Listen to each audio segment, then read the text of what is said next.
welcome to part two. Ryan Garcia, Terry. Yeah. And Tank Davis. April, what do you reckon? Good fight. Hell of a fight. And I think you got to give those two lads credit because there wasn't a lot of faffing around. They said they were going to fight each other in April, and they're fighting each other in April. That's how it should be.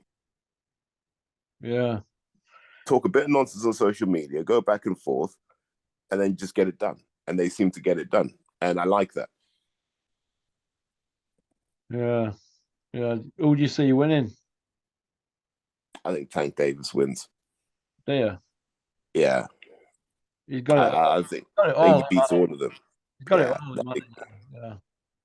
Yeah, he beats everyone. Is he in your top six pound for pound? Ooh. Top 10 maybe. Because I think he needs like a Ryan Garcia win and one other, and then he goes right up that list. Yeah. Yeah. Do you think WBC will call Peter B. Smith next? But Callum Smith's injured, isn't he?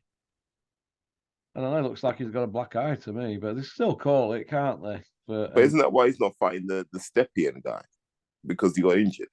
Well, they could still call this for in 3 months or something, couldn't they? Though depends on the injury, Russ. So that's the big if. What is this injury? If it's a real injury, as opposed to a don't want to fight this Polish guy injury. I don't know.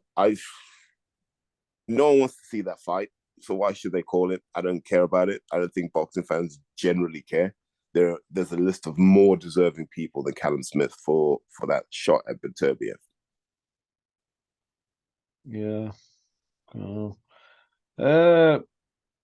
What do you see happening with Billy Joe? Do you see him coming back? Yeah, easily. Super Middle's that empty right now. He could walk in and be a world champion by the end of the year. Yeah. Who's there that can really challenge him? Yeah, his skill set's fantastic, isn't it? But is the desire going to be there? Because he's a millionaire, isn't he now? Billy, he's still a young lad, isn't he? But you know what it is, Russ? I think he actually just enjoys boxing, but not the training. Probably not the training side. Well, the diet side of it. He probably loves training. I don't know if he loves the diet. Billy he looks like the sort of guy that even in his 40s and 50s, he'll still be in a gym somewhere. Yeah. And that's what I mean, Russ. Like that's the weird thing with boxing. People love different things about it. But I think if you love being in the changing room with your teammates, with the lads and that, and if you love just hitting and getting hit, you can go a long way in the sport. Yeah. What do you think to Tony Yoka against Carlos Takam, Terry? It's a good rebuilding fight after what happened with Bacoli. It's a good rebuilding fight. Let's find out if there's a real heart in Tony Yoka, because Takam will test that for sure. He's not the heaviest puncher, so at least you're okay in that sense. But we're going to find out if Tony Yoka really wants to be a world champion. If Tony Yoka loses this, is he heading for Skid Row? Yeah, I think he's done at that point. Yeah. At that point, you become David Price, don't you? Yeah. Oh, yeah. Yeah. Yeah. What David Price, who were the heir apparent? Well, he looks the part. And in those early years, you're like, oh, okay. And then something happened, Russ. Something just happened in him that he couldn't throw the same punches the same way. I don't know what it was after that first Thompson fight. I'll tell you what happened. He got hit on chin. Yeah. That's what happened. He got hit on chin, and he didn't. And sometimes your body can't. Obviously, his punching power was freakish, isn't it? But maybe it took something away from his legs. I don't know. You can't hold it perfect fighter, can be like Lennox Lewis. Do you know what I mean? No, but he was getting rocked after the Tony Thompson fight, Russ. He was getting rocked by shots he could take before. It was just weird. It was almost like Tony Thompson took his soul. Yeah. What do you think to that Tim Tszyu? We're going to find out against Tony Harrison. If he can beat Tony Harrison, then he's a legitimate threat. Yeah, there's a lot of hype around him, isn't there? Think it's because of his old man? Well, how many times have we lived that story, Russ? God, it seems to be in thing, doesn't it? Do you know what I mean? I mean, we don't seem to hear much about old Campbell Hands of Foam Hatton, do we, lately? It's going a bit quiet on the Western Front, that one, isn't it? But, which is a good thing, right? Yeah, because we don't want to hear about him until we need to hear about him. Yeah. Oh yeah. Yeah, it's a bit crazy, isn't it, that one? John Ryder, what do you think's next for him, Terry? Do you know what? I'd like to see him fight Zach Chelli. I don't want to hear no talk about world titles. I hear he's going to fight Canelo. That seems to have gone quiet. So I don't know if Canelo wants to fight Ryder. If Ryder is looking for a dance partner, I'm sure Zach Chelli will oblige. Would you say that John Ryder's got miles on clock? Training miles, yeah, because he's been in the game a long time. But has he ever really taken a proper hiding, Russ? Well, he hasn't really been bashed up, has he? No, not really. Would you say Derek Chisora's got miles on clock, Terry? Yeah. Would you? Yeah.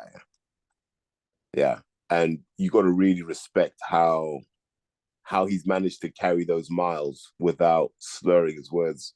And I hope he never does slur his words, by the way.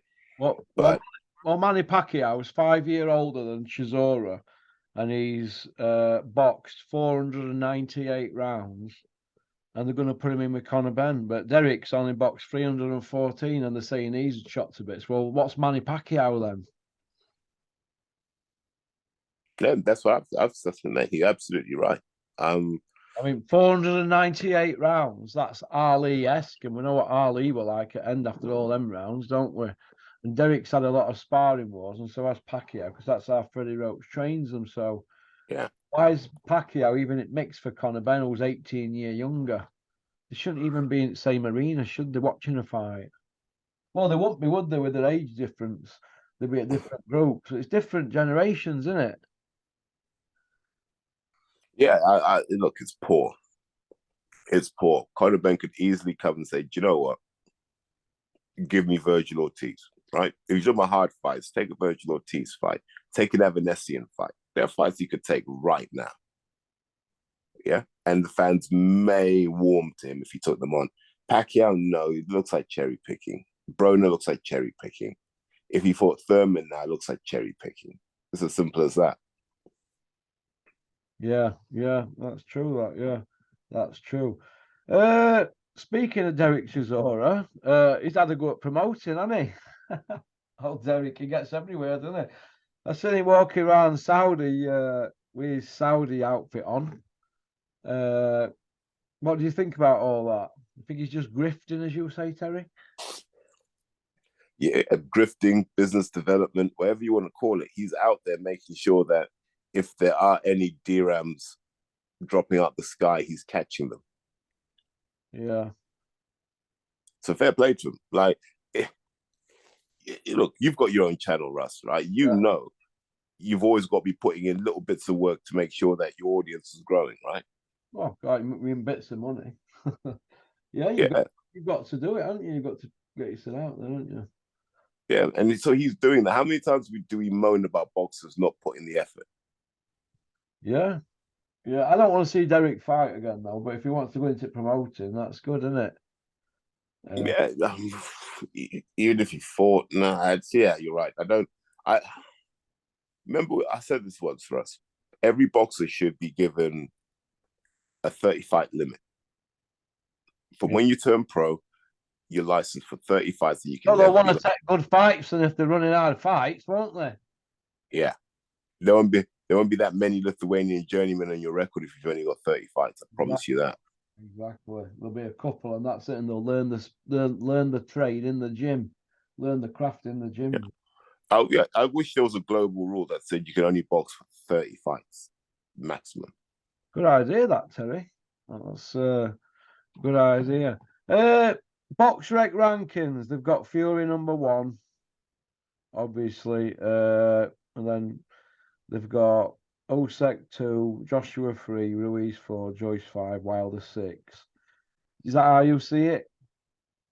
No, nowhere near. Nowhere near. Joshua being that 6. Yeah, quite rightly. I'd run it Fury, Wilder, Usyk in that order. You put Wilder above Usyk? Yeah. All right, where would you put Andy Ruiz? Somewhere after Parker. After Parker? What, you'd have Parker in top 10? No, but I'd have Parker above Ruiz all day. Would you? Yeah, I think we've manufactured this Ruiz Superman thing based off one win. Super blob. Yeah, one win. Do you know what I mean? And that he beat Joshua. And look, we're here going, well, how good is Joshua really? How good is Fabio Wardley though? He's creeping up rankings, isn't he? And he's going to surprise a lot of people. He's in mix, isn't he? Hey? Yeah. If his chin carries on holding up, well, if it does hold up, I should say, then yeah, he's going to be a problem for people. What about Rydell Booker for Fraser Clark? That's a step up for Big Fraser, isn't it? Is it? What's his record? Well, Rydell Booker's just done that Norman Neely 13-0. He's got a few. He's been in with Ergovic. He's been in with Pulev, so it's a good step up for Big Fraser. He's been in with Wallin. Been in but were those 50-50s? I wouldn't say they were 50-50s. I'd say I'd say you were opponent. Okay, so he's a career opponent. He's got that experience, Andy Rydell Booker. But he's a career opponent. He's a fringe gatekeeper kind of thing, isn't he? Nah, he's not a gatekeeper to anything. Would he win a British title, Russ? He's a gatekeeper to a WBO, frankincense, golden Muir. International. No. Yeah, but I'm asking, he wouldn't win a British, would he? No, you see him mix for an area belt, wouldn't you? Maybe a touch heavy. Okay, yeah. So yeah, and that's what I mean. Fraser Clark's fighting the guy who we think is area level. Area stroke English on a good. And we're calling that a step up for a guy who's been an Olympian. Yeah, but a step up from what he's just fought. Have you seen who he's just been in with? Yeah, and so that's the problem. The 5 guys he's just been in with. I mean, hey. Olympic bronze medal is in with Kevin Nicholas Espidola or Kamil Sakalowski. Come on. Olympic bronze medalist. I mean, if that had been Joe Joyce who won a silver, there would have been Ellen, wouldn't there? Yeah. So why is Big Fraser getting a pass?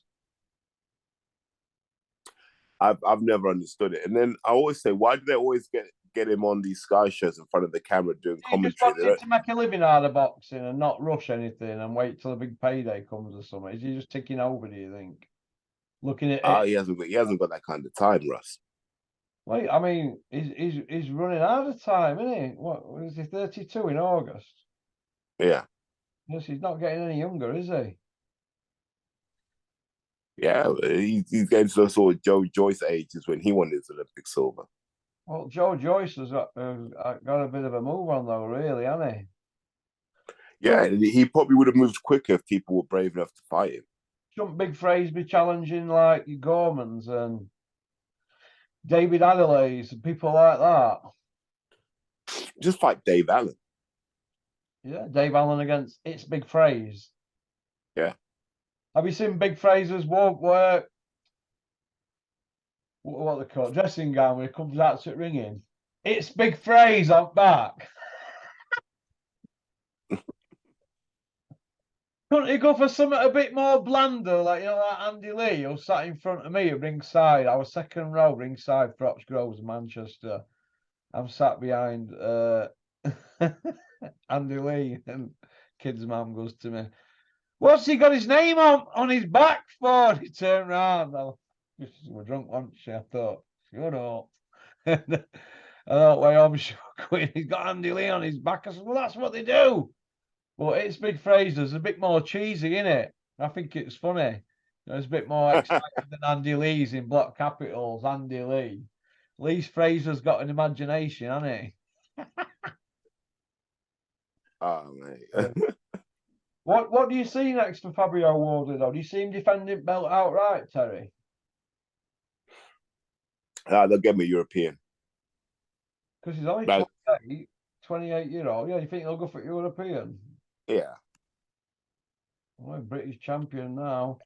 Have him European, keep him at that level, and kind of let this generation of champions play itself out, and then you start to push Fabio Wardley after that.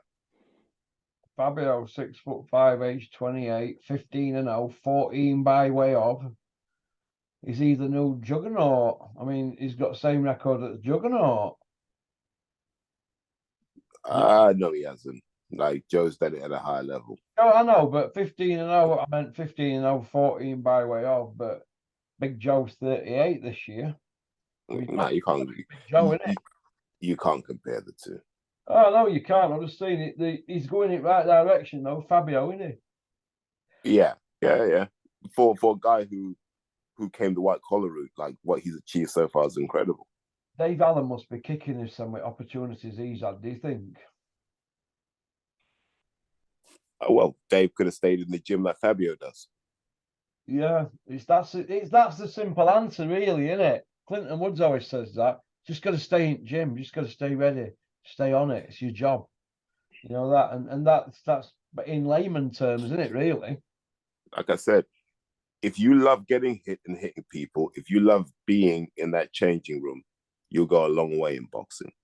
The problem you have, like when you look at people who don't fulfill their potential, Russ, what's the main factor? It's this. The ego side of it's more important to them. They love the fame, they love being recognized, and they love being on TV, and they love having microphones in front of them. They love being a star without loving the bread and butter of it. Yeah. Oh, yeah. You know, this Joe Joyce bone density 6 times stronger than average man, and this Juggernaut tag and George Foreman-esque and all that. Do you think it's warranted? I mean, looking at the top 10 here, he's got highest KO ratio, just under 94, whereas Wilder's just under 92. They're big bangers. Could you imagine if them two collided? Would we be frothing at the mouth, Terry? No, I think it would end quick. I think Wilder would put him to sleep. Yeah. Yeah, Joe's easy to hit with right hands. Wilder will hit him with the right hand. Yeah, but do you think that if he can't budge Big Joe, it's going to be a long night for Wilder?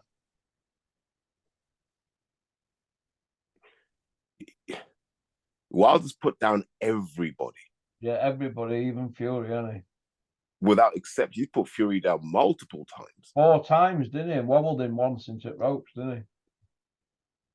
So yeah. And of those people, like Luis Ortiz, like he's hit people that weren't meant to fall over. Brazil wasn't meant to fall over like that. Brazil's a big lump as well. It took everything Joshua had. Remember that Joshua didn't put him down once. Yeah. And Wilder just put him to sleep. I love Joe. I think Joe is remarkable in every possible way. And I think he will have a good career post-boxing as well. But Deontay Wilder is just, we should just appreciate the freak factor that he brings to heavyweight boxing right now, because that's what you want. You always want your heavyweight division to be full of kind of those oddities and those freaks and those oddballs. And Wilder's one of those with that power that he's got. What do you see happening with Daniel Dubois?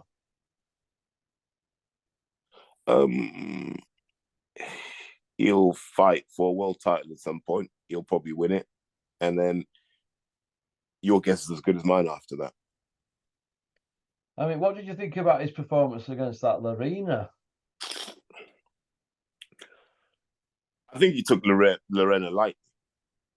You know, sometimes you got eyes of cruiserweight coming up, and he didn't look big at cruiserweight, did he? And then all of a sudden, the kid shows up at what 17-4. Yeah, and you're like, oh, okay, he's a lot bigger than I thought he'd be, and you know, he's motivated. You're moving up in weight. You got a lot to prove. I think Daniel psychologically probably took it lightly. I think if you had a rematch, Daniel would splatter him from one side of the ring to the other. You think Dubois got to get a move on now? Because he's a 6-year pro now, isn't he? No, he's only 24, 25. I'm just saying, he's a 6-year pro, isn't he? Yeah, no, he's younger than Hughie by far. 25 years. Yeah. What's Hughie, 29, 30? 28, Hughie. How many fights has Hughie had? Hughie's had about 29, I think. Yeah, Dubois closing in on that. Is what? Dubois closing in on that number. Yeah, he is Dubois. He's had about 25, hasn't he? Yeah. So he's not far off where he should be. Yeah. Because remember we complain that they rush him too quickly when they're young. Yeah, we do, yeah.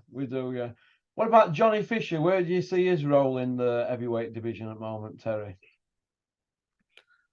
So that's really interesting because how I feel about Frazer Clarkson, I feel about Johnny Fisher, but for different reasons. Frazer, you're like, mate, you've been kind of at the top level of the amateur game for a decade. You're an Olympic bronze medalist. Come on. Whereas with Johnny Fisher, I'm a bit like, you're always going to bomb out these journeymen they've got for you. You jump in with someone who's going to move you around a bit. Let's find out if you've got more to your game than just that big right hand. Because it's not where it needs to be. I watch you, I go, this guy's clumsy. When he gets in with someone who can actually box, it's not going to end well for him. So he's got to start testing himself in that way. But here's the thing. A load of heavyweights go to spar him, or he comes to spar them, and he gives them hell. Yeah. What do you think about? Sorry, go on. Because he might turn out to be another Joe Joyce. Yeah. Yeah. What do you think about his big spastic dad? Hey. What? Are we still allowed to use that word? Why is that? Is that a word you can't use? I think in 2023 that might get this video demonetized. Yeah, well, what can you do? I'm just saying he's carrying off like a raving loon, isn't he? I mean, what is he trying to eat himself to death? Because somebody sent me a video of a day of him, and I swear to God, he looked dug up. He looked like I used to look. It's the man in the mirror moment. Look in the mirror and think, you know what? I don't really look healthy here. You know, eyes are all dark and that face grey and ashen. He looked dug up, mate. That he's got issues in, mate. I'm telling you now. He needs to go get his son checked out. He's in a bad way. Oh my God. I mean, the geezer can recite the full Chinese menu in the whatever is local Chinese on Chong whatever, Kong whatever. So, do you know what I mean? He can recite in every meal. That's strange, that, isn't it? Yeah, it's worrying. Worrying, mate. I mean, the geezer, if you squeezed him, you would smell, you know, Peking duck, wouldn't you? You would tell me, honestly, mate, the geezer needs a bit of help. And all these people egging him on to eat him, to eat all that food. Do you think that's mad? It's not healthy. I mean, he's doing tours now, and they're putting plates of food in front of the bloke. The bloke, he's got every Chinese restaurant in every town backing him. He's got that many sponsors. He'll never have to buy a prawn cracker again, Terry. Do you know what we need, right? We need a show where him and John Fury just tour the country reviewing restaurants, like a road trip type show. What, John Fury, they're eating with his fingers? On the hot fire, pop, pop, bang. And then my five are still watching me from orbit. You like my big John Fury impression, Terry? Hey. Yeah, this is favourite one. This gets me more emails than any. Listen to this one. You know that film Braveheart? You know that man in the loft, that leper?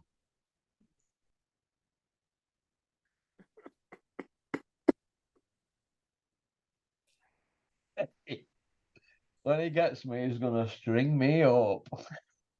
That's a Pokey John Fury's over there. I said, John, come over here and give me a big kiss.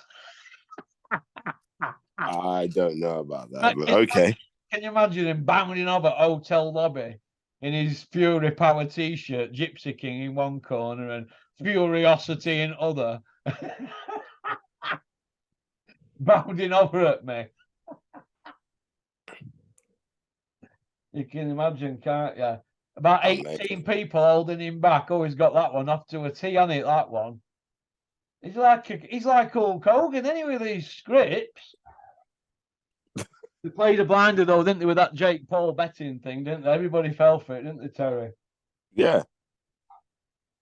You know when they come up with that one? I was howling because I thought, is that their angle? Is that their angle? And I have people emailing me going on about it like it were real.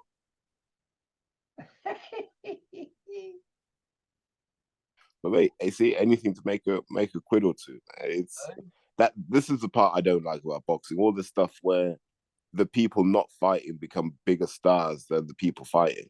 Yeah. Yeah. What did you think to Paul Smiggs interview on YouTube? And then going on about how boxing trainers should be boxing trainers and blah, blah, blah. Having a dig at Joe G, wasn't he? Because apparently Joe G's pretty hands-on, and he likes to see them on running tracks, swimming and that. Likes to see what makes them tick and what's going on in their lives and all that. It's a bit like being a probation officer, isn't it? But I thought it was in bad form, that, me. I don't know. Did you see the interview? Wait, hold on. What did Paul Smith say? He was having a bit of a dig at Joe Gallagher. It started off as regarding Callum Smith and he crept into bad habits and stuff like that. But I thought he only had one defeat with Joe, didn't he? Well, Canelo. Canelo, the only defeat he had with Joe, wasn't it? Yeah. He's gone to Buddy McGirt, but Macklin didn't win note with Buddy McGirt. Paul Smith didn't win note with Buddy McGirt. And Buddy McGirt's protege, Paul Smith's fighter, got dropped in a 4-rounder the other day. Who was that? I forget that Paul Smith managed him. He got dropped in the first round, that kid, didn't he? I thought Buddy McGirt was this like go-to guy. Right. So here's what I'll say about training someone. You may not do everything as a trainer, but you're accountable for everything. So you got to see everything. If Joe's like, I need to be involved in everything, he's 100% right. Because what happens when a fighter loses? Oh, you got to leave Joe Gallagher. No one ever says, what was that fighter doing during camp? How many sessions did he miss? How many times did he show up late? How many times was he hungover in those sessions? No one ever talks about that. And this happens a lot in pro gyms. Guys take the piss. In a 12-week camp, guys will take the piss at various points in that camp. Even your favorite fighters will do that. And then you blame the trainer at the end of the day. The trainer's like, the game plan was spot on. Ask yourself why he couldn't do it. Yeah. It's like stuff you say, Russ, right? When people start bringing their mates and their girlfriends to the gym, and you have the big entourage around you in the gym, and it becomes about them and not about the fight. All those sorts of things. I mean, when you're a trainer, you carry the can for all of that. So you're supposed to look at everything. I'm supposed to know every detail about what you do in camp. A trainer's watching one person on bag, but he's also watching 5 others in gym at the same time, and his eyes are spinning, aren't they? Yeah, what you learn is a lot of the time you can just feel if someone's putting in the work. Like I can listen to the bag, and I can hear the tempo, and I can hear the sounds. I'm like, that's not good enough. I don't even have to look. Like I can hear and I can tell what punch the kid's throwing just by sound now. Mm.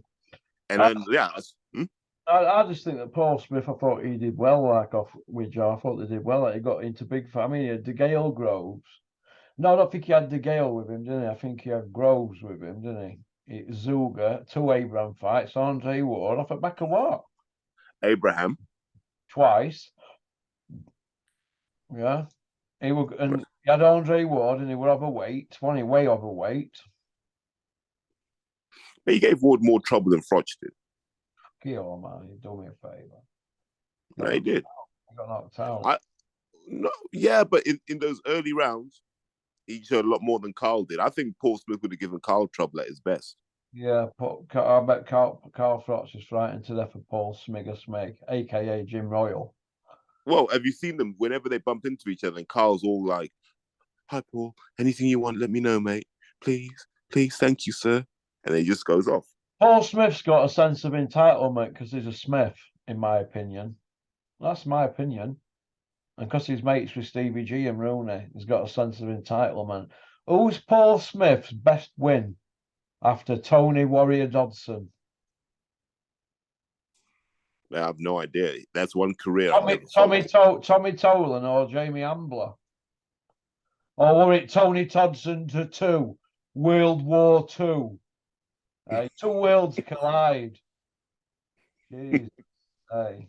You know what I mean? Paul Smith jumping in ring against Andre Ward.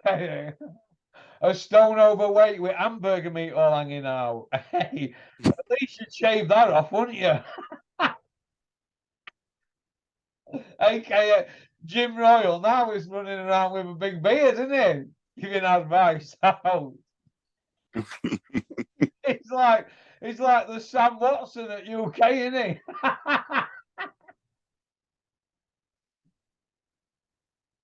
Hey, isn't he?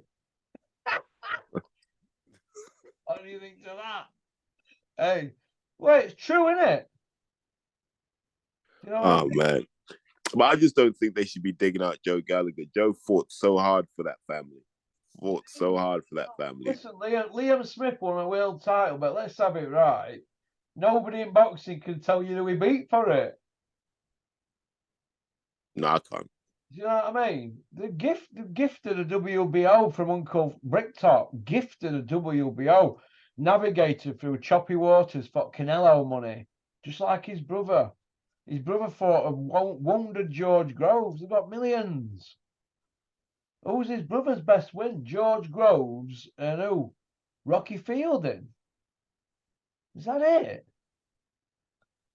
Yeah, that's it. Is that it for Callum Smith? George Groves, an injured George Groves at the end of his career, his last fight. And Rocky Fielding. Is that Callum Smith's CV? Beef is best win. Oh, probably Liam Williams, you'd say, wouldn't you? And Eubank Jr. Eubank Jr. and Liam Williams. You know, they're known as world champions and getting pay-per-view fights. I think they've overachieved. Both Smiths, they're both world champions of the Smiths, have overachieved. I've always thought that family was overrated. Like, it was just a good marketing thing to have 4 kids from Liverpool. Well, like the Beatles. Right? Yeah. Yeah. Yeah, they knew what they were doing. Paul Smith underachieved because he had a massive hype around him, didn't he, when he turned pro and that with Warren. Yeah. I think Paul Smith underachieved because he was a top amateur, wasn't he? And other one, I just thought were unlucky. Other kid, he might have been best boxer out of a lot of the little one. But Stephen. Yeah, tough little kid, him. He might have been best out of that lot. But no, I just think that Callum and Liam overachieved and ended up millionaires. For what? For doing what? For very little risk. Very little risk, and then you look at going back in time, look at the fights that other people had, and that got a lot to show for it. Do you know what I mean? So right place at right time, I'd say, but I think they've got to give Joe G and Eddie Hearn a pat on back and Frank Warren. Yeah, that's a big thank you. Frank Warren did well for Liam Smith, let me tell you, very well. I'd say Bricktop delivered for him, wouldn't you? Yeah, Eddie didn't. Hey, Eddie didn't deliver for Frampton. What do you see happening with not Frampton, Warrington? What do you see happening with him now? Last 4 minutes, Terry. What do you think? Oh, they'll just have this featherweight triangle, won't they? Lara, Wood, Warrington. Yeah. And Lara will just keep getting British paydays, I imagine. Yeah. Yeah, if Warrington really wanted a legacy fight, he'd fight Isaac Dogbo. Yeah. Yeah. Nobody wants that Lara, do they? They're not queuing up for him, are they? Not Lee Wood on exercise rematch, has he? Yet. Yeah, man, Lara's, listen, he's taking years off your career. Yeah, going in with somebody a decade younger. You got to give Lee Wood credit, but don't worry, Uncle Eddie's got you a 2-fight deal with a killer. You know, you'll sign off with 2 decent paydays, son. Go buy another terraced house and rent that out. That's how their mindsets are, isn't it? Eddie's. Yeah. And then you'll see Lee Wood on Sky at some point. They'll resurrect him. You know, that's just how it goes, isn't it? Yeah. But at least we point out the facts on Porky's Corner. You know, Here you people, pop, pop, still watching me, just so you know. And I've increased the deadlift on me Corey to 250 kilo. Pop, pop, bang. Corey deadlifts from JP. Oh, dear. We've got to have a laugh at. Hey, listen, you put Easton out there. Man, look at me. I get rinsed all the time. I take it as a compliment now. Yeah, Michael the Emperor's come back for you. Has he come back for me? Bless him. Mate, yeah. He's a mixed up kid, right? So they should give him a bit of a break, shouldn't they, really? Because he probably had a lot on his plate, hasn't he? But here's the thing, though, right? It's entertaining content. Like, I'll watch the video. I'm like, this kid will just say anything. And you end up just kind of laughing. You're like, oh. But I love the fact that he can do a video and he can walk through London filming himself and not bump into anyone or anything. Like, that's a skill in itself. If that were me, I did to lamppost and break my leg. Break my nose, sorry. Yeah, exactly. No, but like I said, you know, and I said this to him when I saw him. It's all good content. You want to throw jabs at me, fine. If it's not personal, cool. Leave my family and stuff out of it. But if you want to have jabs, fine, man. It's just all comedy, really, at the end of the day. We're all kind of animals in the same ecosystem. Do you know what I mean? We all need each other to survive and just have a laugh with it. Yeah, we do, mate. All right. Yeah. Listen, I'm going to get off Terry and get some graft done. You take care. All right, mate. And I will speak to you again, pal. I'll speak to you soon, Russ. Take care, Cheers, mate. Bye. Bye. And that was Terry. And that, I'm afraid, is that. Only a quick shower. Weetabix in my shake, I think. And I jump in my car. And I'm off down that motorway to see my pal. Okie dokie. And I think that's about it. Let me check my list. Yeah, so I forget. Okie dokie. Peace out. I hope you enjoyed the video. Let me know what you think in the comments section. Booyaka. Peace out.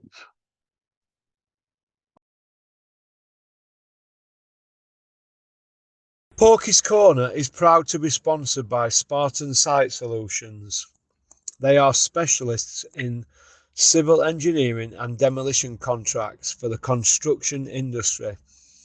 Interested parties should visit their website or contact Porky's Corner for a referral at porkycorner@mail.com.